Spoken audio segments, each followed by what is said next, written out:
আলহামদুলিল্লাহি রাব্বিল আলামিন ওয়াসসালাতু ওয়াসসালামু আলা সাইয়্যিদিল মুরসালিন আম্মা বা'দু ফাআউযু বিল্লাহি মিনাশ শাইতানির রাজীম বিসমিল্লাহির রহমানির রহিম আসসালাতু ওয়াসসালামু আলাইকা ইয়া রাসূলাল্লাহ আসসালাতু ওয়াসসালামু আলাইকা ইয়া হাবিবাল্লাহ আসসালাতু ওয়াসসালামু আলাইকা ইয়া নবিয়াল্লাহ ওয়া আলা আলিকা ওয়া আসহাবিকা ইয়া নূরাল্লাহ।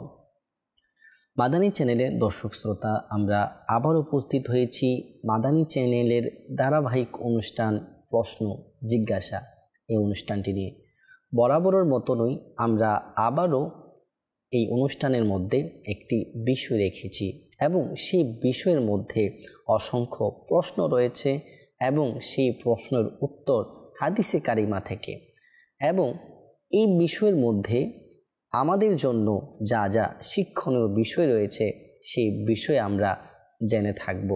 চলুন আমরা সেই বিষয়ে যাওয়ার পূর্বে রাসূলে আরবি মক্কি মাদানী মুস্তাফা সাল্লাল্লাহু আলাইহি সাল্লামের প্রতি দুরুদে পাক পাঠ করার ফজিলত সম্পর্কে শ্রবণ করে নেই। মাদানী চ্যানেলের দর্শক শ্রোতা, আমরা সবসময় একটি অভিযোগ করে থাকি, আমরা দোয়া করি, দোয়া কবুল হয় না। এখন আমরা জানি না আমাদের দোয়াগুলো কেন কবুল হয় না। দোয়া কবুলের কিছু শর্ত রয়েছে, দোয়া কবুলের কিছু চাবি রয়েছে, যে পদ্ধতি অবলম্বন করলে আপনার দোয়াগুলো কবুল হয়ে যাবে, আপনার দোয়াগুলো আল্লাহ তাআলার দরবারে পৌঁছে যাবে।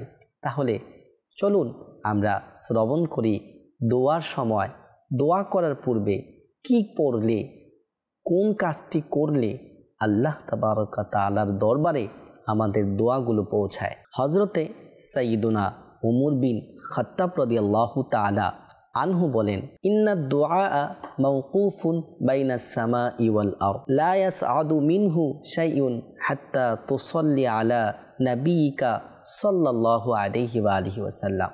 হযরতে উমর বিন খাত্তাব রাদিয়াল্লাহু তাআলা আনহু বলেন, নিশ্চয়ই দোয়া আসমান ও জমিনের মধ্যে মওকুফ থাকে, সেখানে ঝুলন্ত অবস্থায় থাকে। লা ইয়াসআদু মিনহু শাইউন, এবং সেখান থেকে উপরের দিকে যায় না। সেখানে দোয়াকে থামিয়ে রাখা হয় যতক্ষণ না পর্যন্ত রাসূল সাল্লাল্লাহু আলাইহি সাল্লামের প্রতি দুরুদে পাক পাঠ না করা হয়। এই হাদিস থেকে আমরা শুনতে পারলাম, আমরা যে দোয়াগুলো করি সেই দোয়াগুলোকে থামিয়ে দেওয়া হয় যতক্ষণ না পর্যন্ত রাসূল সাল্লাল্লাহু আলাইহি সাল্লামের প্রতি দুরুদ পাক পাঠ না করা হয়। অপর একটি রিওয়ায়াতের মধ্যে হযরতে আলিউল মুরতাদা কাররামাল্লাহু তাআলা ওয়াজহাহুল কারীম থেকে বর্ণিত, তিনি বলেন, হুজুর সাল্লাল্লাহু আলাইহি ওয়াসাল্লাম ইরশাদ করেছেন, আদ-দুআউ মাহজুবুন আনিল্লাহি হাত্তা ইউসাল্লি আলা মুহাম্মদ, অর্থাৎ দোয়া আল্লাহ পাকের থেকে আড়ালে থাকে যতক্ষণ না পর্যন্ত মুহাম্মদ সাল্লাল্লাহু আলাইহি ওয়াসাল্লাম ও তার আহলে বাইতের প্রতি দুরুদ প্রেরণ করা হয় না। মাদানী চ্যানেলের দর্শক শ্রোতা, আমাদের অভিযোগগুলো এখান থেকে কেটে যাবে। আমরা বলে থাকি আমরা দোয়া করি, দোয়া কবুল হয় না। তাহলে এই হাদিস থেকে আমরা নিজেদের আমলের মধ্যে নিয়ে আসি, যখনই দোয়া করব রসুলের প্রতি, রসুলের আহলে বাইতের প্রতি আমরা দুরুদে পাক পাঠ করব, তাহলে আমাদের দোয়াগুলো আল্লাহ তাআলার দরবারে পৌঁছে যাবেন। আমাদের যে দোয়াগুলো আল্লাহ পাক থেকে আড়ালে থেকে যায় সেই দোয়াগুলো আল্লাহ পাকের নিকট পৌঁছে যাবে। তেমনিভাবে আপনি দোয়া করলেন, সেই দোয়ার সাথে দুরুদে পাক পড়লেন না, তাহলে সেই দোয়াও আল্লাহ তাআলার দরবার পর্যন্ত পৌঁছায় না। আজকে থেকে নিয়ত করে নেই, যখনই দোয়া করব রাসূল সাল্লাল্লাহু আলাইহি ওয়াসাল্লামের প্রতি দুরুদে পাক পাঠ করে নিব ইনশাআল্লাহ। সাল্লু আলাল হাবিব সাল্লাল্লাহু তাআলা আলা মুহাম্মদ সাল্লাল্লাহু আলাইহি ওয়া আলিহি ওয়াসাল্লাম। মাদানী চ্যানেলের দর্শক শ্রোতা, আজকে এই অনুষ্ঠানের মধ্যে যে বিষয় নিয়েছি সে বিষয়টি হচ্ছে জিনদের প্রশ্ন। এই ব্যাপারে আজকে আমরা শ্রবণ করব। জিনেরা রাসূল সাল্লাল্লাহু আলাইহি সাল্লামের দরবারে এসে কি প্রশ্ন করতেন এবং কি আবেদন করে গিয়েছেন, এবং সেখান থেকে আমরা কি আমল করব, সেখান থেকে কোন কাজগুলো থেকে আমরা বিরত থাকব, সেই বিষয়েও আমরা শ্রবণ করে নেই।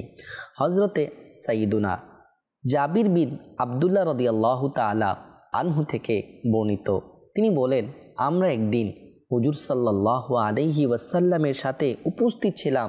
তখন একটি সাপ বারগাহে রিসালাতের মধ্যে উপস্থিত হয়ে সেই সাপের মুখ রাসূল সাল্লাল্লাহু আলাইহি সাল্লামের কান মুবারকের কাছে এসে কিছু বলতে লাগলেন। রাসূল সাল্লাল্লাহু আলাইহি সাল্লাম তখন বলছেন, ঠিক আছে। এরপর কিছুক্ষণ পর সাপটি চলে গেল। হযরত জাবির বিন আবদুল্লাহ রাদিয়াল্লাহু তাআলা আনহু বলেন যে, আমি প্রিয় নবী রাসূলুল্লাহ সাল্লাল্লাহু আলাইহি সাল্লামকে জিজ্ঞাসা করলাম যে এটি কি অবস্থা? মজলিসের মধ্যে সাপ চলে আসলো এবং রসুলের সাথে কানে কানে কিছু বলল এবং রসুল সাল্লাল্লাহু আলাইহি সাল্লাম ঠিক আছে বলে উত্তর দিলেন। যখন এই ব্যাপারে রাসূলুল্লাহ সাল্লাল্লাহু আলাইহি সাল্লামকে জিজ্ঞাসা করলাম, তখন রাসূল সাল্লাল্লাহু আলাইহি ওয়াসাল্লাম ইরশাদ ফরমালেন, এটি একটি জিন ছিল, সে আমার কাছে কিছু আবেদন করেছে। আবেদনটি হলো যে আপনি আপনার উম্মতদেরকে কয়েকটি জিনিসের আদেশ দিন, তারা যেন সেগুলো মান্য করে।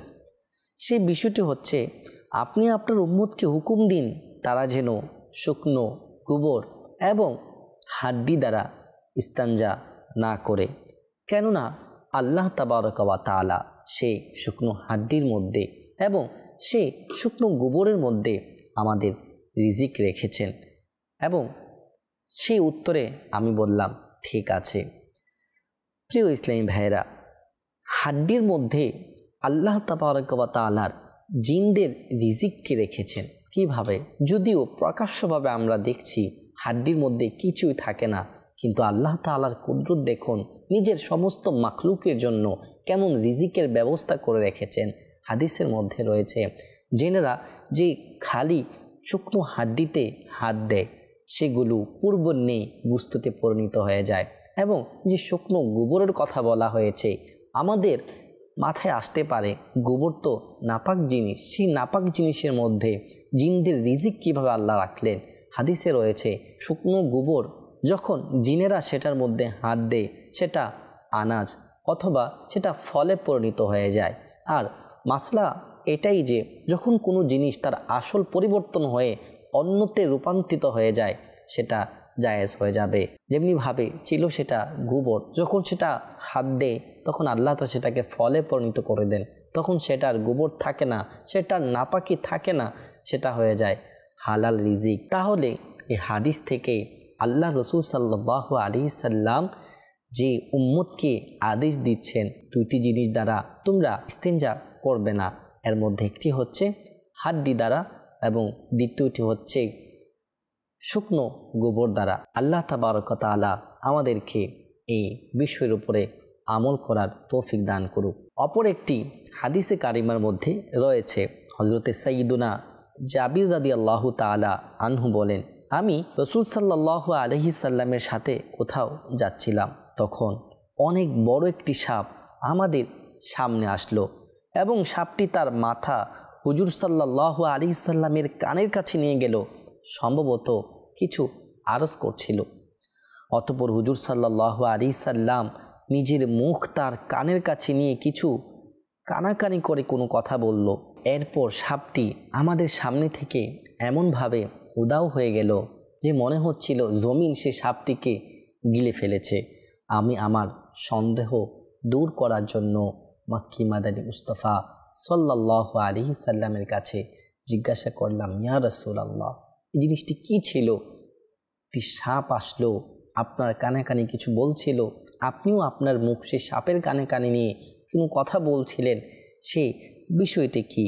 আমার রসুল মা আমেনার বাগানের সুবাসিত ফুল রসুলে মকবুল হুজুর সাল্লাল্লাহু আলাইহি ওয়াসাল্লাম ইরশাদ করলেন, এটি মূলত সাপ নয়, বরং জিনদের একটি দূত ছিল।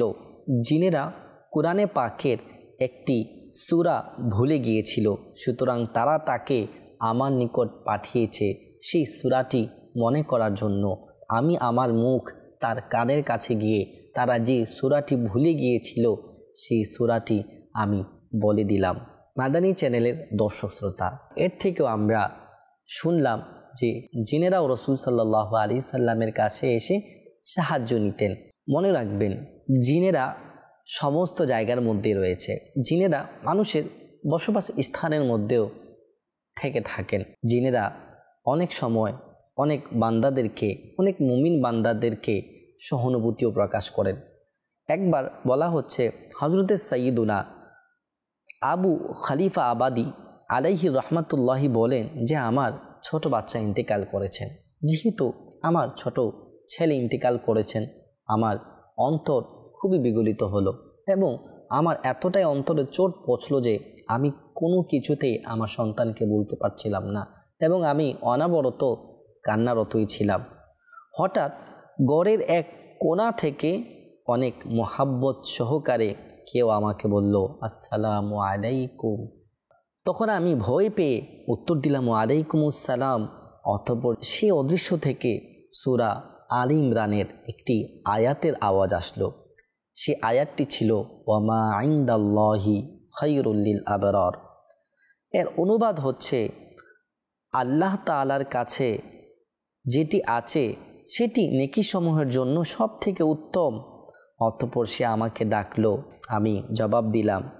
তখন সে জিন আমাকে বলল, তুমি কি তোমার ছেলের জন্য নির্দিষ্ট জীবন চাও? তুমি কি চাও তোমার ছেলে সর্বদা জীবিত থাকুক? তুমি কি চাও তোমার ছেলে কখনো না মরুক? তোমার ছেলে কি রাসূল সাল্লাল্লাহু আলাইহি সাল্লাম থেকে উত্তম ছিল? রাসূল সাল্লাল্লাহু আলাইহি সাল্লামের যে সন্তান ছিলেন কাসিম, সে কাসিম রাদিয়াল্লাহু তাআলা আনহু যখন ইন্তিকাল করলেন, আমার রাসূল সাল্লাল্লাহু আলাইহি সাল্লামের অন্তরও বিগলিত হলো। নিজের অন্তরে অনেক চোট পেয়েছিল। আল্লাহর রাসূল নিজের চোখের পানি প্রবাহিত করেছেন। তখন বললেন, আমার রাসূল ধৈর্য ধারণ করেছেন। আমার রাসূলকে আল্লাহ তাবারক ওয়া তাআলা ধৈর্য ধারণ শিখিয়েছেন। তো তুমি তো, তোমার ছেলে তো রাসূল সাল্লাল্লাহু আলাইহি সাল্লামের ছেলে থেকে উত্তম নয়। এমনভাবে সে সহানুভূতি প্রকাশ করলো এবং আমি তার সহানুভূতি শুনে নিজের অন্তরকে প্রশান্তি পেয়ে গেল। মাদানী চ্যানেলের দর্শক শ্রোতা, আমরা শুনতে পারলাম জিনেরাও মানুষকে সহানুভূতি দেখায়। তাহলে আমরাও একে অপরকে সহানুভূতি দেখানোর চেষ্টা করব। এটা শুধু তাদের সাথে নয়, আমাদের সাথেও এমন হয়ে থাকে। আমাদেরও নিজেদের সন্তান ইন্তিকাল হয়ে থাকে। এমনও দেখা যায় যখন সন্তান ইন্তিকাল হয়ে যায়, আমাদের মুখ থেকে অসন্তুষ্টিমূলক বাক্য চলে আসে। অনেক সময় এমন বাক্য চলে আসে যেগুলো কুফরি। মনে রাখবেন, আল্লাহ তাবারক ওয়া তাআলা বান্দার জন্য যেটা কল্যাণ সেটাই করে থাকেন। আমরা আল্লাহ তাবারক ওয়া তাআলার হিকমতের ব্যাপারে জানি না, তো অবশ্যই আমাদেরকে ধৈর্য ধারণ করে আল্লাহ তাবারক ওয়া তাআলার শুকরিয়া আদায় করতে হবে। আমরা জিনদের প্রশ্ন সম্পর্কিত আরেকটি ঘটনা শ্রবণ করি। হযরতে সাইয়্যিদুনা কাসিম বিন আবদুল্লাহ আবু হাশেম আলাইহি রহমাতুল্লাহি আলাইহি বয়ান করেন, আমরা সাইয়্যিদুনা হাসান রাদিয়াল্লাহু তাআলা আনহুর খিদমতে উপস্থিত ছিলাম। এমন সময় দুইজন নওজোয়ান ব্যক্তি এসে আরজ করলেন, হে হাসান রহমাতুল্লাহি তাআলা আলাইহি, আমরা কিছু প্রশ্ন করতে চাই। তখন হাসান রহমাতুল্লাহি তাআলা আলাইহি বললেন, অবশ্যই করো।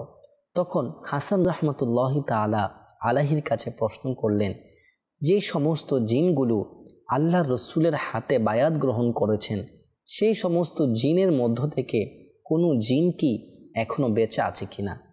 তখন সাইয়্যিদুনা হাসান রহমাতুল্লাহি তাআলা আলাইহি বললেন, আমি কখনো এটা খেয়াল করিনি যে এমন প্রশ্ন কেউ আমাকে কখনো করবে।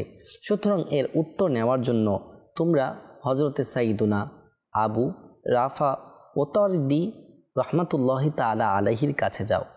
সুতরাং রিওয়ায়াতের মধ্যে রয়েছে তারা দুইজন, তিনি রহমাতুল্লাহি তাআলা আলাইহির কাছে যখন গেলেন তখন তিনি বললেন, আমি কোথাও একবার যাচ্ছিলাম, তখন পথিমধ্যে আমি আমার তাঁবু গাড়লাম। তখন সেখানে দেখলাম একটি সাপ খুবই অসুস্থ অবস্থায়, আহত অবস্থায় সে ছটফট করছিল এবং সে সাপটি মারা গেল। সাথে সাথে আমি সেই সাপটিকে দাফন করে দিলাম। তখন অদৃশ্য থেকে আওয়াজ আসতে লাগলো, আপনার উপর শান্তি বর্ষণ হোক, আপনি ওই ব্যক্তিকে, ওই সাপটিকে দাফন করেছেন। এটি হচ্ছে রাসূল সাল্লাল্লাহু আলাইহি সাল্লামের হাতে বায়াত করা ওই সর্বশেষ জিন, যিনি বেঁচে ছিল, সে আজকে ইন্তেকাল করেছেন, আজকে আপনি তার কবর দিয়েছেন। তো এই হাদিস থেকে জানা গেল রাসূল সাল্লাল্লাহু আলাইহি ওয়াসাল্লামের কাছে যে সমস্ত জিনেরা এসে বায়াত গ্রহণ করেছিল, যে সমস্ত জিনেরা এসে রাসূল সাল্লাল্লাহু আলাইহি সাল্লামের দরবারে আসতো, সেই সমস্ত জিন পৃথিবীর মধ্যে আর বাকি নেই। আমরা এখন একটি ঘটনা শ্রবণ করব এবং সে ঘটনাটির মধ্যে যে বিষয়বস্তু আমাদেরকে বলা হবে সেটির উপর আমল করার চেষ্টা করব। একবার মসজিদে নববী শরীফের মধ্যে শোভামণ্ডিত জমিনে একবার হযরতে আমিরুল মুমিনিন সাইয়্যিদুনা উমরে ফারুক আজম ও অন্যান্য সাহাবাই কিরাম রাহিমাহুমুল্লাহু তাআলাদের মধ্যে কুরআনে পাকের ফজিলত সম্পর্কিত সাহাবীদের মধ্যে পারস্পরিক আলোচনা হচ্ছিল। কেউ বলছিল কুরআনুল কারীমের মধ্যে সূরা তাওবার শেষ আয়াত সবথেকে উত্তম, কেউ বলছিল কুরআনুল কারীমের মধ্যে তাহা এই সূরাটি সবথেকে উত্তম। এমনভাবে যখন অনেকের অভিমত বলছিল, তখনই সাইয়্যিদুনা মাদি কারিব রাদিয়াল্লাহু তাআলা আনহু বললেন, হে আমিরুল মুমিনিন, আপনারা বিসমিল্লাহির রহমানির রহিম শরীফের রহস্যকে কিভাবে ভুলে গেলেন? খোদার শপথ, বিসমিল্লাহির রহমানির রহিম এর রহস্য খুবই আশ্চর্যজনক। আমিরুল মুমিনিন হযরতে সাইয়্যিদুনা উমরে ফারুক আজম রাদিয়াল্লাহু তাআলা আনহু তার কথা শুনে সোজা হয়ে বসে পড়লেন। বলতে লাগলেন, হে আবু সওর, এটি ছিল তিনার নামের কুনিয়াত, আপনি আমাদেরকে কোনো আশ্চর্যকর বিষয় শুনান। অতঃপর সাইয়্যিদুনা মাদি কারিব রাদিয়াল্লাহু তাআলা আনহু তিনি বললেন, অন্ধকার যুগে যখন দুর্ভিক্ষ ছড়িয়ে পড়েছিল, তখন আমি নিজের রিজিকের তালাশে, খাবারের তালাশে একটি জঙ্গলের দিকে নিজের গোড়াকে দৌড়াতে লাগলাম। এমন সময় সেখানে দেখলাম একটি তাঁবু গাড়া রয়েছে এবং কিছু গাবাদি পশু এবং একটি গুড়া রয়েছে এবং সেখানের মধ্যে একটি বৃদ্ধ লোক হেলান দিয়ে বসে আছে। তখন আমি তাদের পাশে গেলাম, গিয়ে বললাম, হে বৃদ্ধ, তোমার কাছে যা কিছু আছে আমাকে দিয়ে দাও। সে বলল, হে মানব, তুমি যদি মেহমান হতে চাও আমি তোমাকে মেহমান বানাবো, যদি তুমি সাহায্যের জন্য এসে থাকো আমি তোমাকে সাহায্য করব। আমি বললাম, কথা বাড়িও না, তোমার কাছে যা কিছু আছে সব কিছু আমাকে দিয়ে দাও। তখন ওই বৃদ্ধ দুর্বলের নেই কোনো মতে সোজা হয়ে দাঁড়ালো। এতটাই বৃদ্ধ ছিল, সে হেলান দিয়ে বসেছিল, কোনোভাবে সে সোজা হয়ে দাঁড়িয়ে গেল এবং আমার নিকট আসলো এবং সে শক্তিশালীর মতো আমাকে উড়িয়ে গোড়া থেকে ফেলে দিল এবং আমাকে আছাড় দিয়ে ফেলে আমার বুকের উপর বসে পড়ল এবং বলতে লাগলো, এখন বল, আমি কি তোকে হত্যা করে ফেলবো নাকি তোকে আমি ছেড়ে দিব? আমি ভয়ে পেয়ে বললাম, আমাকে ছেড়ে দাও। সে আমার বুক থেকে সরে গেল। আমি অন্তরে অন্তরে নিজেকে তিরস্কার করলাম যে একটি বৃদ্ধ লোক যে সোজা হয়ে ভালোভাবে দাঁড়াতে পারে না, সে নাকি আমাকে আছাড় মেরে ফেলে দিয়েছে। আমি বললাম, এর সাথে হেরে যাওয়ার থেকে মরে যাওয়া ভালো। আমি পুনরায় ওই বৃদ্ধকে বললাম, তোমার কাছে যা কিছু আছে আমাকে দিয়ে দাও। তখন সেই এটা শুনতে আবারও সে বৃদ্ধ বিসমিল্লাহির রহমানির রহিম পাঠ করে সে বৃদ্ধ পুনরায় আমার উপর আক্রমণ করে বসলো। চোখের পলকে আমি কিছুই বুঝে উঠতে পারলাম না, আমাকে পুনরায় ফেলে দিল এবং বুকে উঠে বলল, তোকে কি জবাই করে ফেলবো নাকি ছেড়ে দিব? আমি আবারও বললাম, আমাকে ছেড়ে দাও। যখন সে আমাকে ছেড়ে দিল, আমি পুনরায় আবার ওই কথাই বললাম যে তোমার নিকট যা কিছু আছে আমাকে দিয়ে দাও। সেই ব্যক্তি পুনরায় বিসমিল্লাহির রহমানির রহিম পাঠ করে আমাকে আছাড় মেরে আমাকে আবার কাবু করে নিল। আমি বললাম, আমাকে ছেড়ে দাও। সে বলল, এখন তোমাকে আমি এমনিভাবে আর ছাড়ব না। এই কথা বলে সে ডাক দিয়ে বলল, হে আমার বাদী, ঘর থেকে তরবারি নিয়ে আসো। যখন তরবারি নিয়ে আসা হলো, তখন তার সামনের চুল কেটে দেওয়া হলো এবং তাকে ছেড়ে দিল। আর তার এই চুল কাটাটা সে ব্যক্তি বলছেন, আমাদের আরবিদের মধ্যে প্রচলিত রীতি রয়েছে যে যখন কারো মাথার সামনের অংশর চুল কেটে দেওয়া হয় তখন সেগুলো পুনরায় না গজানো পর্যন্ত তার গোত্রের মধ্যে সে কখনো যায় না লজ্জায়, কারণ সেটি ছিল পরাজিতর চিহ্ন। যখন কোনো ব্যক্তি কোনো যুদ্ধে পরাজিত হতো তখন তার চুলগুলো কেটে দেওয়া হতো, সামনের চুল, যাতে সে লজ্জায় মানুষ দেখলেই বুঝে সে পরাজিত ব্যক্তি। তখন আমি লজ্জাবোধ হয়ে 1 বছর পর্যন্ত ওই রহস্যভরা বৃদ্ধের খেদমত করতে রয়ে গেলাম। বছর পূর্ণ হয়ে যাওয়ার পর সে আমাকে একটি উপত্যকায় নিয়ে গেল। সেখানে সে উচ্চ আওয়াজে বিসমিল্লাহির রহমানির রহিম পাঠ করল। তারই আওয়াজে পাঠ করার কারণে সমস্ত গাছের পাখিগুলো বাসা ছেড়ে পালিয়ে গেল, সমস্ত জন্তু জানোয়ার জঙ্গল থেকে চলে গেল। অতঃপর দ্বিতীয়বার এভাবে পাঠ করাতে সকল হিংস্র জন্তু নিজ নিজ আবাসস্থল হতে বের হয়ে চলে গেল। অতঃপর তৃতীয়বার উচ্চ আওয়াজে বিসমিল্লাহির রহমানির রহিম পাঠ করল। তারই পাঠ করাতে পশমি পোশাক পরিহিত অবস্থায় খেজুর গাছের ডালের নিয়ে লম্বা এক ভয়ানক জিন প্রকাশ পেল। সেটাকে দেখে আমার শরীর কম্পনে ঢেউ উঠে আসলো।